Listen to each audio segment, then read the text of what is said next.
साहेब 3.5 महिने लागतात पंचनाम्यासाठी. सिंधुदुर्ग जिल्हा आहे केवढा? 3-3-3.5 महिने. हे पण आत्ता का अहवाल पाठवला? आता अधिवेशन सुरू होतंय म्हणून. अधिवेशनाच्या तोंडावर तुम्ही अहवाल सादर करता आणि मंत्री महोदयांना माहिती सुद्धा नाही की अहवाल सादर झालेला आहे. अच्छा, एनडीआरएफचा आपण नॉर्म सांगितला मंत्री महोदय. एनडीआरएफ मध्ये आपण पर हेक्टरी किती देणार आहेत एकदा जाहीर करा. कोकण कुठल्या निकषामध्ये येतं एकदा जाहीर करा. एनडीआरएफच्या नॉर्म मध्ये पर हेक्टरी आपण किती देणार आहोत? अच्छा, मागणी कितीची आहे? शेवटची मागणी अध्यक्ष महोदय 2006 ला आंबा आणि काजू उत्पादकांना किंवा शेतकऱ्यांना मदत मिळाली 2006 मध्ये. आमचा आंबा आणि काजू शेतकरी त्याच्यानंतर त्याला काहीच मिळालेलं नाही. 2006 मध्ये जेव्हा आमच्या शेतकऱ्यांना आंबा आणि काजू शेतकऱ्यांना मदत मिळाली, आम्ही आता 2026 मध्ये तुमच्याकडे नुकसान भरपाई मागतोय. तुम्ही आम्हाला एनडीआरएफच्या नॉर्म खाली नेमकी ती पर हेक्टरी किती मदत करणार ते जाहीर करा. आणि मागणी कितीची आहे? जवळपास 50,000 ते 1,00,000 पर हेक्टरीची. एनडीआरएफचा नॉर्म काय सांगतो अध्यक्ष महोदय? 22,500. यांचं काय होणार आहे अध्यक्ष महोदय त्याच्यामध्ये? माझी विनंती आहे मंत्री महोदयांना, अध्यक्ष महोदय आपल्या माध्यमातून, एक तर ही रक्कम ही 50,000 हेक्टरी किमान व्हावी किंवा 1,00,000 हेक्टर केलं तर तुमचं अभिनंदन, अख्ख्या कोकणामध्ये तुमचं अभिनंदन करू. आणि त्या कृषी विद्यापीठाला एकदा त्या कृषी विद्यापीठाचं काहीतरी बंदोबस्त करा अध्यक्ष महोदय. या आता ती कृषी विद्यापीठ बंद करा किंवा त्यांचं फंडिंग बंद करा. सगळे खोटे अहवाल देत आहेत ते.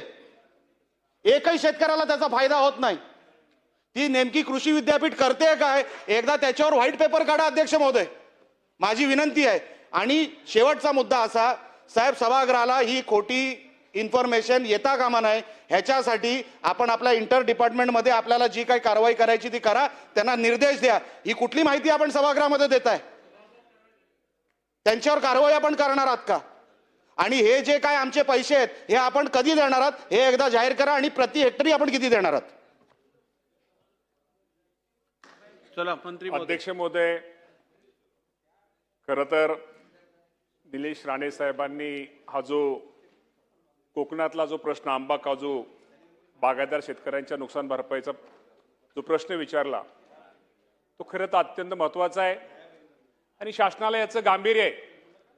अध्यक्ष महोदय, या संदर्भामध्ये या राज्याचे मुख्यमंत्री देवेंद्र फडणवीस साहेब असतील, शिंदे साहेब असतील, सुनेत्रावहिनी पवार असतील आणि कोकण भागातले माननीय मंत्री महोदय असतील, सर्व आमदार महोदय असतील, या सर्वांची बैठक स्वतः मुख्यमंत्री महोदयांनी ताबडतोब घेतली.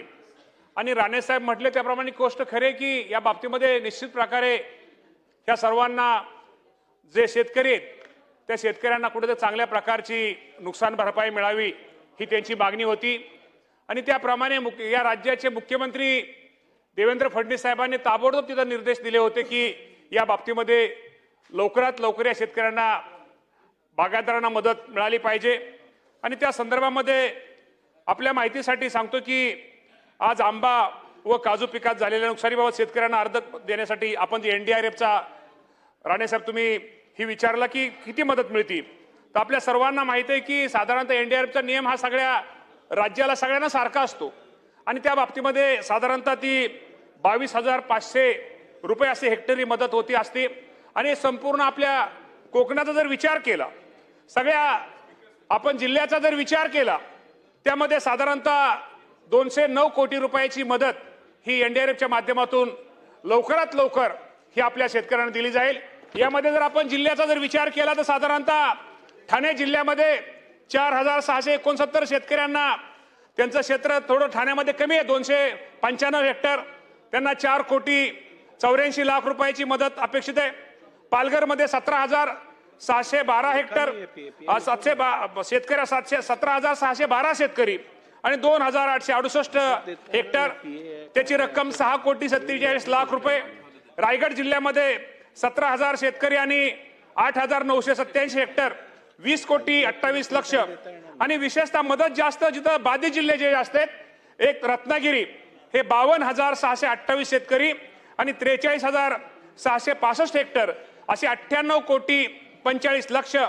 आणि सिंधुदुर्ग जिल्ह्यामध्ये जो राणे साहेबांनी प्रश्न विचारला 42,322 शेतकरी आणि 34,728 हेक्टर क्षेत्र आणि 79 कोटी 5 लक्ष अशी 209 कोटी रुपयाची निधीची आवश्यकतेच्या बाबतीमध्ये आपण मदत पुनर्वसनाला हा प्रस्ताव दाखल केलेला आहे आणि येणाऱ्या लवकरात लवकर 8-10 दिवसामध्ये ही मदत माझ्या कोकणातल्या शेतकऱ्याला कशी मिळेल आणि या बाबतीमध्ये मिळेल यासाठी प्रयत्न आम्ही काळजी घेतोय. दुसरं आपल्याला माहिती आहे की मुख्यमंत्र्यांनी ज्यावेळेस बैठक घेतली आणि विमा कंपनीचे प्रतिनिधीला आपण त्या बैठकीला बोलवलं होतं आणि त्याप्रमाणे त्यांनी मुख्यमंत्र्यांनी निर्देश दिलेले त्याप्रमाणे कोकण विभागातील आपला आंबा काजू उत्पादक शेतकऱ्यांना हवामान आधारित फळपीक विमा योजनेतून साधारणतः 71,000 शेतकरी 71,854 शेतकऱ्यांना 217 कोटी रुपयाची नुकसान भरपाई ही विमा कंपनीकडून अध्यक्ष महोदय ही मंजूर झालेली आहे.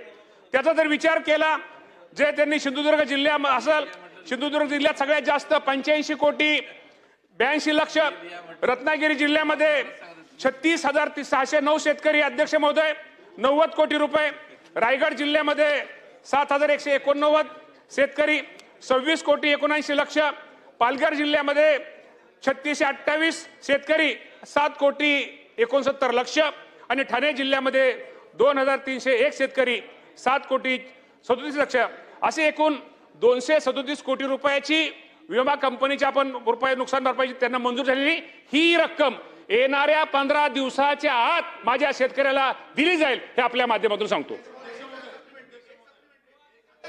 एक मिनिट, निकम साहेब बोला. निकम साहेब बोला. अध्यक्ष महोदय, जो पंचनामा आणि त्याचा अहवाल जसा सिंधुदुर्गाचा जिल्हा आहे तसा रत्नागिरीचा 10/6/24 आपल्याकडे जमा केलेला आणि त्यामध्ये आंबा काजू फळपिकाचं साधारणपणे 54,000 शेतकरी त्यामध्ये आहेत. या अहवालाचा देखील आपण कुठचाही पुढे विचार न होता हेक्टरी 22,500 रुपये देण्याचं जे मान्य केलंय त्यातलाही 1 रुपया अद्यापपर्यंत मिळालेला नाही. तर ही रक्कम जसं निलेशजींनी सांगितलं तर ते हेक्टरी 1 लाख रुपये होण्याबाबत आपण विचार करणार का? त्याच्यानंतर मध्यम मुदत कर्जाचं पीक कर्जात आताच्या ह्याच्यात आपण घेणार का? आणि ते पीक कर्जात घेण्याबाबतची कारवाई आंबा आणि काजूचं पीक कर्जमाफीत घेण्यात यावी. त्याचबरोबरीने AI तंत्रज्ञानाचा वापर करण्यासाठी आंबा आणि काजूसाठी आपण विशेष लाभ किंवा अनुदान देणार का? हे माझे स्पेसिफिक प्रश्न. अध्यक्ष महोदय, शेखर निकम साहेबांनी खूप चांगले प्रश्न विचारले. याच्या माध्यमातून निश्चित प्रकारे या बाबतीमध्ये आपल्या आंबा आणि काजू पिकासाठी जी काय मदत शासनाच्या वतीनं कृषी विभागाच्या मदतीने करणं गरजेचं आहे ती निश्चित प्रकारे निकम साहेब केली जाईल. हे आम्हाला माहिती आहे की शेवटी कोकण विभागातला शेतकरी हा अत्यंत गरीब आणि एक कष्ट करणारा शेतकरी आहे आणि अडचणीच्या काळामध्ये या शेतकऱ्यांच्या पाठीमागे राहणं या शेतकऱ्याला मदत करणं ही शासनाची जबाबदारी. इथं बावनकुळे साहेब इथं सिनियर मंत्री आमचे आहेत आणि बावनकुळे साहेबांनी पाठीमागं या संदर्भामध्ये या कोकणातल्या शेतकऱ्या संदर्भात बावनकुळे साहेबांनी पण बैठक घेतली होती, मुख्यमंत्र्यांनी बैठक घेतली होती, म्हणजे महसूल मंत्री आणि राज्याच्या मुख्यमंत्र्यांनी निकम साहेब बैठक घेतली होती.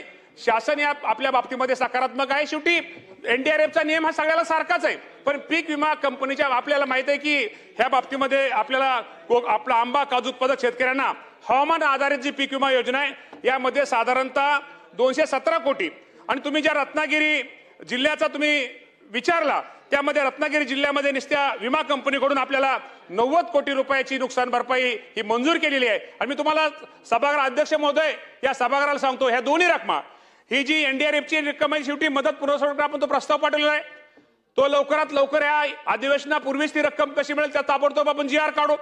ह्या बरोबर विमा कंपनी सुद्धा रक्कम 15 दिवसात कशी मिळेल ह्या दोन्ही रकमा 15 दिवसाच्या आत माझ्या या कोकणातल्या शेतकऱ्यांना मिळतील ही काळजी हे शेतकरी घेत. कृषी बघेल. मंत्री महोदय मला मंत्री महोदयांना हा प्रश्न विचारायचा आहे. मंत्री महोदय, आपण आता काय सांगितलं की आपण सिंधुदुर्ग जिल्ह्याला 209 कोटी रुपये देतोय, बरोबर आहे. 42,000 हेक्टरची जी काही नुकसान भरपाई डिवायडेड बाय 209 कोटी रुपये किती होतात बघा ना. NDRF मध्ये पण बसणार नाही ते. NDRF कुठला रेट देताय आपण आम्हाला बघा तुम्ही. NDRFचा 22,500 रेट आहे, तुम्ही 42,000 हेक्टर म्हणताय, डिवायडेड बाय 209 कोटी काढा किती होतात बघा. अहो काही चाललंय म्हणजे किती होतात सांगा ना मला. म्हणजे पर हेक्टरी एनडीआरएफचा नॉर्म काय सांगतो मंत्री महोदय? 22,500. आम्ही मागणी किती करतोय? लाखभर रुपये तुम्ही आम्हाला नुकसान भरपाई द्या, आणि तुम्ही आम्हाला काय 200-300 रुपये देताय? काय साहेब, कसला हिशोब आहे? अध्यक्ष महोदय, कसला हिशोब नाही, आहे? एक मिनिट. काही आम्ही ऐकून घ्यायचं अध्यक्ष महोदय. बसा बसा बसून या घ्या. या बाबतीमध्ये ऐका ना, या बाबतीमध्ये महसूल एक मिनिट. नाही नाही, असं बरोबर नाही. एक मिनिट मला मंत्री महोदय, एक मिनिट. नाही नाही, हे शेवटी एक मिनिट. अध्यक्ष महोदय- सभागृहाने एकदा सदस्यांनी मंत्री महोदयांना प्रश्न विचारल्यानंतर उत्तर तरी ऐकून घ्या. बोला. मी मागाशी सांगितलं की कोकणातला शेतकरी हा चिवट आणि अत्यंत गरीब आणि कष्ट करणारा आहे. या बाबतीमध्ये स्वतः मुख्यमंत्री आणि महसूल मंत्री या दोघांनी आमच्या सगळ्यांच्या बैठक घेतल्या होत्या. या बाबतीमध्ये शेवटी एनडीआरएफचा नियम तर पाटील साहेब सगळ्यांना सारखा आहे, त्यामध्ये आपण हे करू शकत नाही. मी आपल्याला एवढं सांगतो, या बाबतीमध्ये कोकणातले जे राणेसाहेब लोकप्रतिनिधी जे कोकणातले आहेत, या बाबतीमध्ये राज्याचे मुख्यमंत्री महसूल मंत्री यांच्या समवेत सर्वांची परत एकदा बैठक घेतली जाईल. चला, प्रश्न क्रमांक 5.